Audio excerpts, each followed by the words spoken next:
नमस्कार दोस्तों, आप देख रहे हैं मेरा YouTube चैनल और मैं हूं आपके साथ आपका दोस्त साकेत गर्ग। मेरी पिछली वीडियो में मैंने आपसे वादा किया था कि 8 तारीख को दिल्ली विधानसभा चुनाव के रिजल्ट के समय हम ज़रूर मिलेंगे और अभी दिल्ली विधानसभा चुनाव का रिजल्ट आ रहा है, कंप्लीटली नहीं आया है, रुझान आ रहे हैं और मैं आपके सामने पेश हूँ आपके लिए कुछ इंटरेस्टिंग जानकारियाँ लेकर।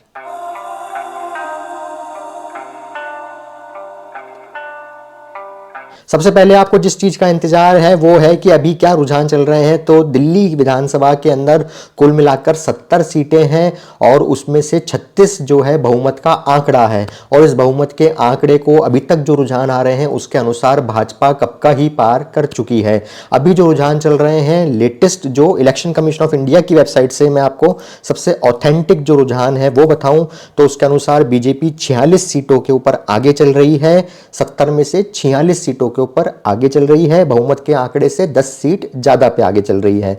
और वहीं आम आदमी पार्टी जो है 24 सीटों पर आगे चल रही है और कांग्रेस का खाता जो है अभी के रुझानों के हिसाब से एक बार फिर से लगातार तीसरी बार नहीं खुलता हुआ नजर आ रहा है, यानी कि कांग्रेस का इस बार भी डब्बा गोल होता हुआ नजर आ रहा है। लेकिन फिर भी कांग्रेसी बड़े खुश हैं दिल्ली के अंदर, क्यों है वो हम इस वीडियो में आगे बात करेंगे। अभी तक के जो रुझान आ रहे हैं उसके अनुसार दिल्ली के अंदर बीजेपी की सरकार बन सकती है और यहां आपको बता दूं कि दिल्ली में बीजेपी की ये सरकार बनती है अगर तो वो 27 साल बाद बनेगी। जी हां, 1993 के अंदर आखिरी बार दिल्ली में बीजेपी की सरकार बनी थी और उस समय उन्होंने 5 साल के अंदर ही 3 मुख्यमंत्री बना दिए थे, मदन लाल खुराना, साहिब सिंह वर्मा और सुषमा स्वराज। 27 साल बाद बीजेपी जो है दिल्ली के अंदर वापस सत्ता के अंदर वापसी करती हुई नजर आ रही है हमें रुझानों के हिसाब से।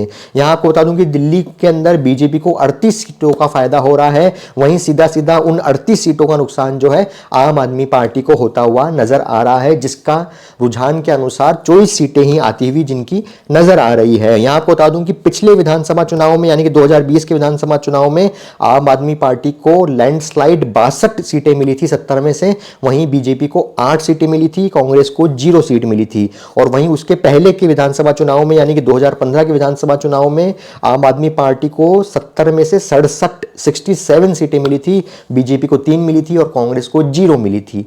बीजेपी और आम आदमी पार्टी की बात हो गई, कांग्रेस का इस बार फिर से डब्बा गोल हो रहा है, लगातार तीसरी बार यह हमें नजर आ रहा है कि कांग्रेस को 0 सीट मिल रही है, 0 सीट मिल रही है। उनकी हालत दिल्ली के अंदर इतनी ज्यादा खराब हो चुकी है, लेकिन फिर भी कांग्रेसी खुश हैं। क्यों खुश हैं? क्योंकि वो चाहते थे कि आम आदमी पार्टी जो है, जिन्होंने दिल्ली के अंदर से उनसे सत्ता छीनी थी, जिन्होंने दिल्ली के अंदर उनको लगभग बर्बाद सा करके छोड़ दिया था, उनकी पार्टी के कई लोगों को खुद की पार्टी में शामिल कर लिया था, कई तरह के उनके ऊपर आरोप लगाए थे, वो आम आदमी पार्टी अब जो है सत्ता से बाहर जाती हुई नजर आ रही है।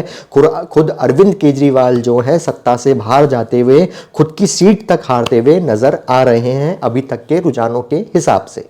यहां आपको बता दूं कि आम आदमी पार्टी ने पूरी 70 की 70 सीटों पर चुनाव लड़ा है, कांग्रेस ने भी पूरी 70 की 70 सीटों पर चुनाव लड़ा है, मगर बीजेपी ने 70 में से 68 सीटों पर ही चुनाव लड़ा है। 2 सीट जो है उन्होंने अपने सहयोगियों को दी थी, एक है चिराग पासवान की पार्टी और एक है जेडीयू। हालांकि ये दोनों पार्टी ही अपनी सीटें अभी तक के रुझान के हिसाब से हारती हुई नजर आ रही है, तो बीजेपी 38 में से ही अभी तक जो है 46 सीटें जीतती हुई नजर आ रही है। आइए बात करते हैं कुछ हॉट सीट्स की, कुछ बड़े चेहरों की कि उनकी हालत कैसी चल रही है। तो सबसे पहले हमें बात करनी पड़ेगी अरविंद केजरीवाल की। जी हां, 3 बार मुख्यमंत्री रहे अरविंद केजरीवाल, कट्टर ईमानदार की छवि लेकर आए अरविंद केजरीवाल, एक डिफरेंट तरह की राजनीति लाने का दावा करने वाले अरविंद केजरीवाल, जो दूसरों पर भ्रष्टाचार का आरोप लगाते थे, उनकी फाइलें दिखाते थे प्रेस कॉन्फ्रेंस के अंदर लहरा लहरा कर कि सब मिले हुए हैं, सब भ्रष्टाचारी हैं, वो अरविंद केजरीवाल जो खुद भ्रष्टाचार के आरोप में जेल जाकर आए हैं, जिनके नंबर 2 जेल जाकर आए हैं, जिनका स्वास्थ्य मंत्री जेल जाकर आया है, जिनकी पार्टी के ऊपर बनने के केवल 10-12 साल के अंदर ही भ्रष्टाचार के आरोप लग गए हैं, वो अरविंद केजरीवाल खुद अपनी सीट से पीछे चल रहे हैं। जी हां, ये एक चौंकाने वाली न्यूज है कि नई दिल्ली विधानसभा सीट से अरविंद केजरीवाल पीछे चल रहे हैं और उनसे आगे चल रहे हैं बीजेपी के प्रवेश वर्मा। आपको बता दूं कि नई दिल्ली विधानसभा सीट केवल अरविंद केजरीवाल के कारण ही हॉट सीट नहीं है। नई दिल्ली विधानसभा सीट पर एक रोचक मुकाबला चल रहा था। क्या रोचक मुकाबला चल रहा था? एक पूर्व मुख्यमंत्री अरविंद केजरीवाल के सामने थे 2 पूर्व मुख्यमंत्रियों के बेटे।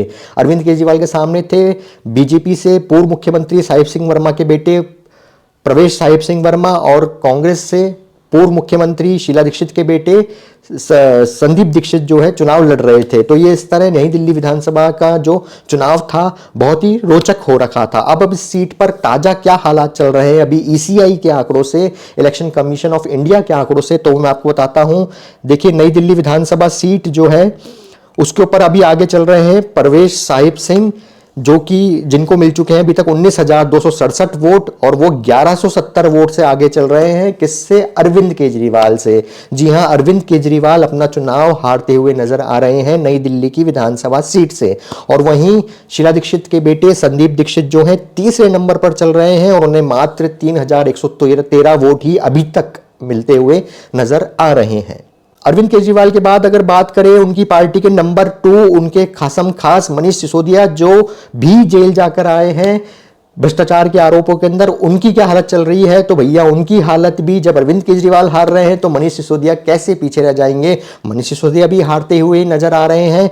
अगर हम इलेक्शन कमीशन ऑफ इंडिया की वेबसाइट के ताजा आंकड़ों की बात करें तो मनीष सिसोदिया ने इस बार चुनाव लड़ा था जंगपुरा सीट से। पहले वो लड़ते थे पटपड़गंज सीट से, पिछली बार उनका मार्जिन कम रहा था पटपड़गंज सीट से, इसलिए इस बार उन्होंने चुनाव लड़ा जंगपुरा सीट से। और जंगपुरा सीट से भी मनीष सिसोदिया हारते हुए नजर आ रहे हैं। वो पीछे चल रहे हैं, आगे चल रहे हैं बीजेपी के तरविंदर सिंह मारवा, जो कि 636 वोटों से आगे चल रहे हैं मनीष सिसोदिया से। और तीसरे नंबर पे चल रहे हैं यहां पर भी कांग्रेस के फरहाद सूरी, जिनको अभी तक 6,551 वोट मिलते हुए नजर आ रहे हैं। अब जब अरविंद केजरीवाल चुनाव हारते हुए नजर आ रहे हैं, मनीष सिसोदिया चुनाव हारते हुए नजर आ रहे हैं, तो आतिशी उनसे पीछे कैसे रह जाएगी? वो भी अपनी सीट से चुनाव हारती हुई नजर आ रही हैं। उनकी सीट है कालका जी की विधानसभा सीट, और ईसीआई का जो डेटा हमें बता रहा है, करंट डेटा हमें जो बता रहा है, लाइव डेटा जो हमें बता रहा है, उसके अनुसार आतिशी जो अभी वर्तमान में दिल्ली की मुख्यमंत्री हैं, वो भी अपनी सीट गंवाती हुई नजर आ रही है कालका जी विधानसभा से।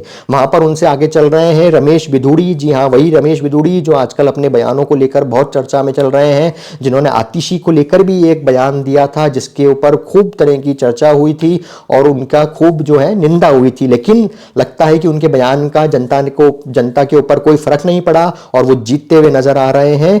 आतिशी से रमेश बिधूड़ी इस समय आगे चल रहे हैं 2,882 वोटों से। देखिए एक बहुत बड़ी लीड है ये 2882 वोटों की। और आतिशी जो है वो सेकंड नंबर पे चल रही हैं, वर्तमान में दिल्ली की मुख्यमंत्री हैं, वो चल रही हैं 2882 वोट से ही पीछे। और कांग्रेस से चुनाव लड़ रही थी अलका लांबा, वो जो पहले आम आदमी पार्टी की टिकट पर 2015 में चुनाव जीत चुकी है एमएलए का एक बार। वो कांग्रेस, राष्ट्रीय महिला कांग्रेस की अध्यक्ष रह चुकी हैं, एनएसयूआई की बड़ी लीडर रह चुकी हैं, दिल्ली यूनिवर्सिटी की अध्यक्ष रह चुकी हैं। वो अपना चुनाव हार रही हैं, उनको अभी तक मिलते हुए नजर आ रहे हैं मात्र 2500 वोट। चलिए अब जाते हैं एक बार फिर इलेक्शन कमीशन ऑफ इंडिया की वेबसाइट को हम रिफ्रेश करते हैं और देखते हैं कि क्या आंकड़े चेंज हो गए हैं। जी हां, आंकड़े चेंज हो गए हैं।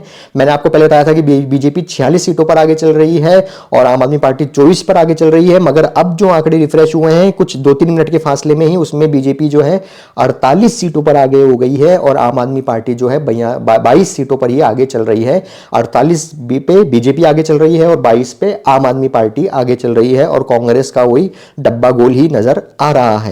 तो ये थे लेटेस्ट आंकड़े जो मैंने आपको बताए इलेक्शन कमीशन ऑफ इंडिया की वेबसाइट से। ये अभी तक रुझान चल रहे हैं, अभी तक कोई भी सीट का जो है फाइनल रिजल्ट नहीं आया है। जैसे ही फाइनल रिजल्ट आते हैं मैं आपके सामने एक बार फिर से सही और सच्चे आंकड़े लेकर आऊंगा। आपसे रिक्वेस्ट है कि अगर आपने अभी तक ये वीडियो पूरा देखा है तो नीचे इस सब्सक्राइब के बटन को दबाना ना भूलें, मेरे चैनल को सब्सक्राइब करना ना भूलें और इस वीडियो को ज्यादा से ज्यादा लोगों से शेयर कर ये इंफॉर्मेशन उन तक पहुंचाना भी ना भूलें। मिलते हैं एक और इंटरेस्टिंग वीडियो में, तब तक अपना और अपनों का बहुत ध्यान रखें, बहुत खुश रहें। जय हिंद।